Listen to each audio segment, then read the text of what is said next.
The tire blew on a stretch of empty road. My son and I pulled into a dusty repair shop, the sun lowering behind us like an omen. The mechanic crouched, flashlight in hand. His face drained of color the moment he touched the rubber. "Call the police immediately!" he shouted, backing away as if the wheel itself were alive. I froze. "This isn't just a normal flat tire," he added, voice low, urgent. The world stilled. My son's small hand clutched mine, confused.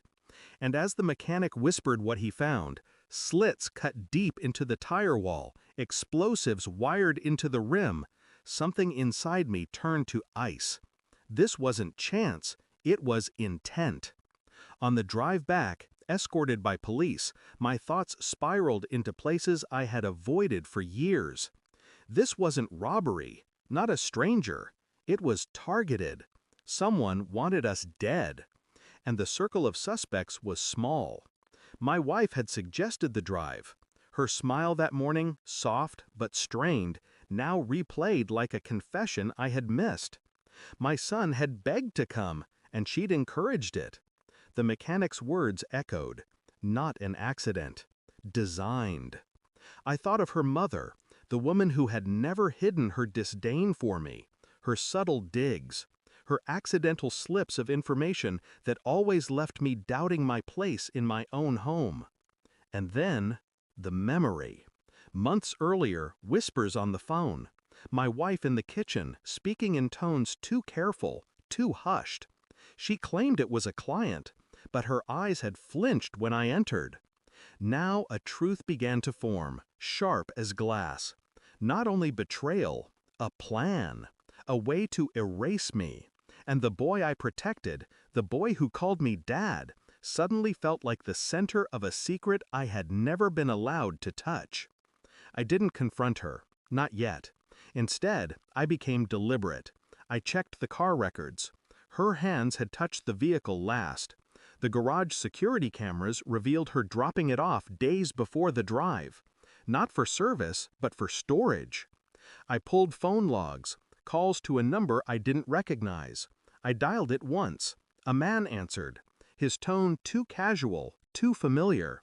And in the silence after I hung up, I understood. The test came next. A simple kit, ordered anonymously. A swab from my son, taken while he slept. A question I had never wanted to ask, now demanded to be answered. The waiting gnawed at me. Days stretched long. At the dinner table, she smiled, laughed, touched my hand as if nothing lived beneath the surface. But every gesture felt rehearsed, every word scripted. I studied her like an enemy across a chessboard. My face revealed nothing. Inside, the storm built. The envelope arrived plain, unmarked.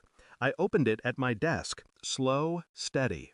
Probability of paternity, 0%. The world did not shatter. It aligned. My son, my boy, mine in love, but not in blood. A truth crafted, hidden, sustained. She had built an entire life on a lie.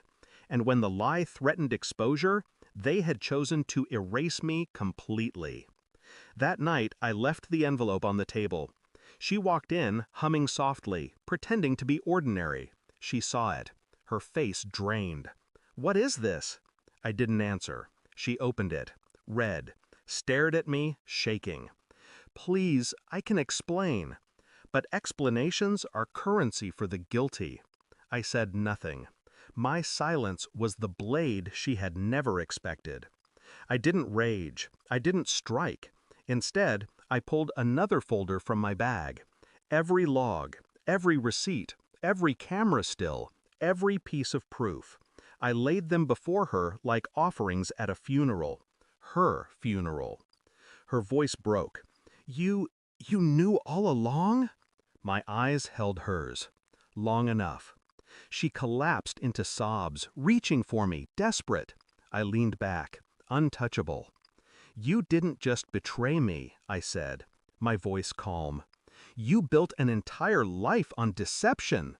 You tried to bury me in it, and you failed."